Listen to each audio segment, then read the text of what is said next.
So, please enjoy my new room. I moved the office to a different room in the house, so this wall will get filled up with some good stuff eventually. But right now, it's just kind of a empty room.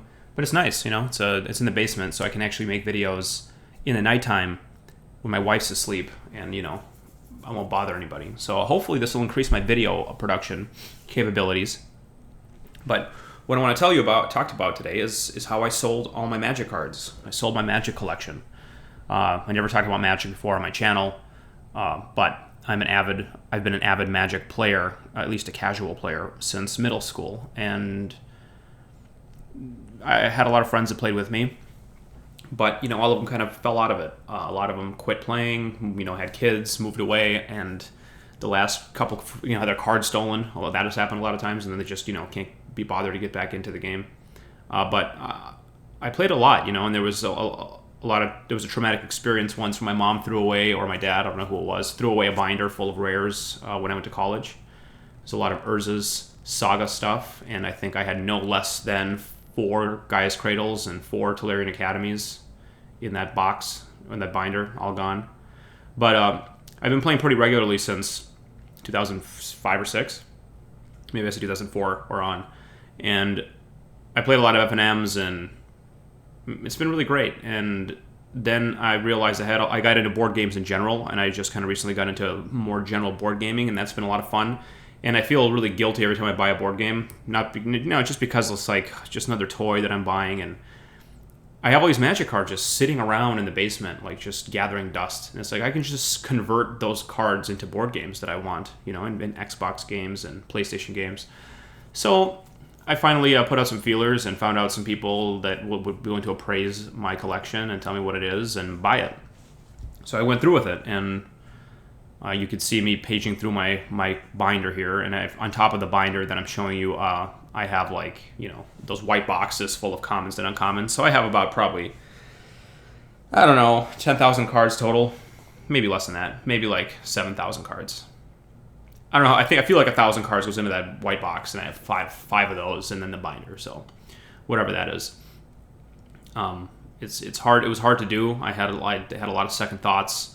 But then I kind of came to the conclusion, I had my cards, I had a lot of fun with them, and now it's like I'm selling them. It isn't like it's a waste of money. I mean, I enjoyed that hobby for a long time, and it's nice that I can actually sell that part of my life and make money off of it.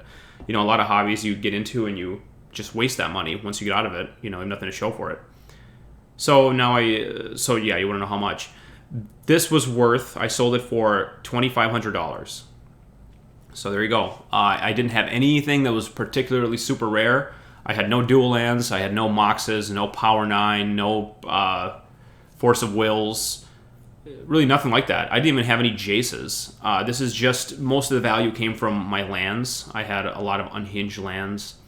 I had a lot of Celestial Colonnades, Creeping Tar Pits, some shock lands, a couple fetch lands, and 2 foil Horizon Canopies, which is kind of like the most impressive thing, I guess. And the funny story about those is I actually bought them from like a bulk rare box from a hobby store that just back then, Horizon Canopies, when they first came out on Future Sight, I think they were worth like $3 each, and they were just mixed into this box of bulk rares for $1.50 a piece.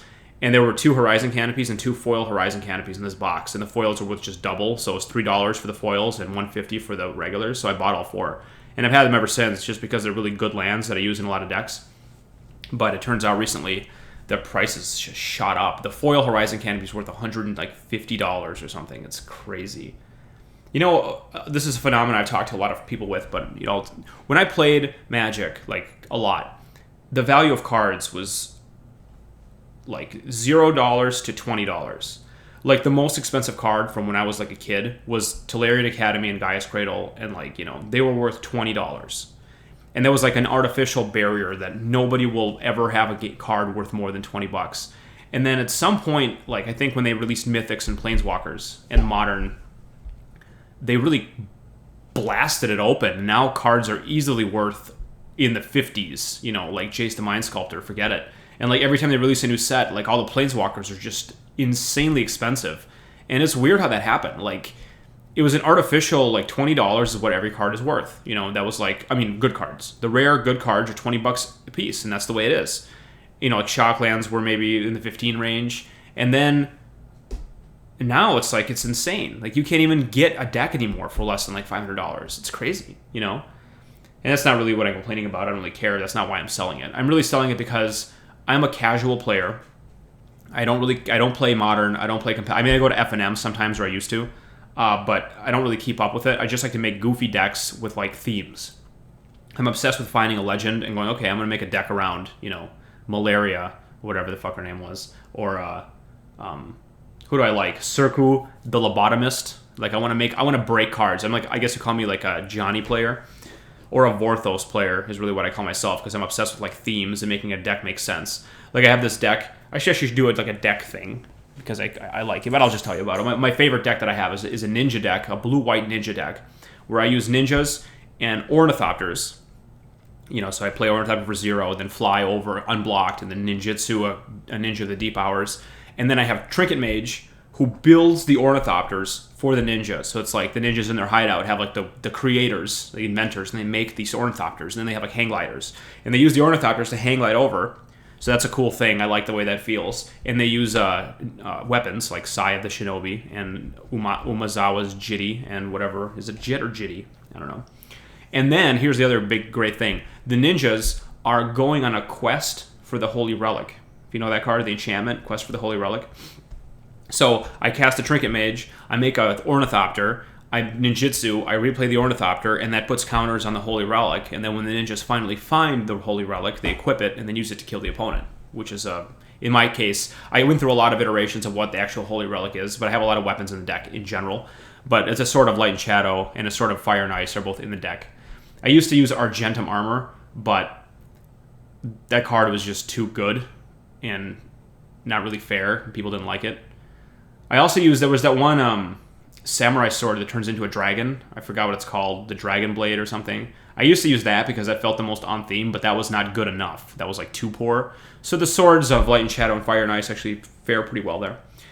Well, who cares? I'm out of it anyway. But I did keep my decks. So I kept my 2 ninja decks, the black-blue one and the white-blue one, because I love them. I have a commander deck that I kept, and I kept some other goofy decks that just don't have anything in them. So if it ever comes a time where it's like, hey, let's play some Magic, I still can. But overall, I'm happy I sold it, I guess. You know, I have my money now, and I haven't played a game of Magic for like a year and a half at least. And then when I did play, it was like one game with one commander deck, and I never needed my cards. And I never go to hobby stores to trade anymore, so my binder is just pretty much worthless. And it's not an investment, you know. I'm not investing in Magic cards to like hold them. So, but yeah, I still love the game. I keep tabs on the new sets as they come out, and I wouldn't be against just buying some cards and making my decks up to date again. I wouldn't hate it, but for now, I'm going to spend my money on some other board games I want to get.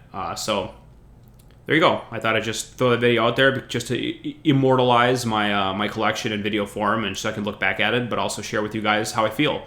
If you have Magic cards, you'd be surprised. If you haven't been out of it for a long time, I think you'd be surprised at what's going on. I would suggest getting them appraised if you don't care. And I also would suggest not holding on to them forever, because you don't know what's going to happen. I mean, yeah, Black Lotus is worth thousands of dollars. But here's the thing. If Magic like goes belly up, which I'm not saying, they're doing very well. I'm not saying it's going to happen. But then the cards end up being worth 0. So consider like just taking the money and then investing that money in like an account that can actually gain you real interest, instead of holding on to like, it's kind of like holding on to gold, except for it's not a precious metal. It's like a highly, variable board game. You know, it's a little dangerous to invest your money in that. But who knows? I think back, like, did I spend that much money on cards? I want to say definitely over like 10 years I spent $2,500 on cards, but I don't really remember. I mean, I went to F&M consistently, but that's like $20 every time. And then I bought cards a lot but I didn't really buy expensive ones. So I'm curious how much I actually spent on the hobby. Who knows? All right, well, thanks for watching. I hope you enjoyed it. If you care about Magic, great. If you don't, you probably didn't watch it anyway. But share some stories with me. If you have any goofy decks that are like fun and weird, I'd love to hear about them. I love like the novelty decks that people make. They get me so excited. So yeah, and then let me know if you want me to do a kind of a deck walkthrough of the decks that I have, and I capture the decks that I've made in my life. I think they're pretty funny, and if you care, I'll show you. Otherwise, no big deal. All right, thanks, guys.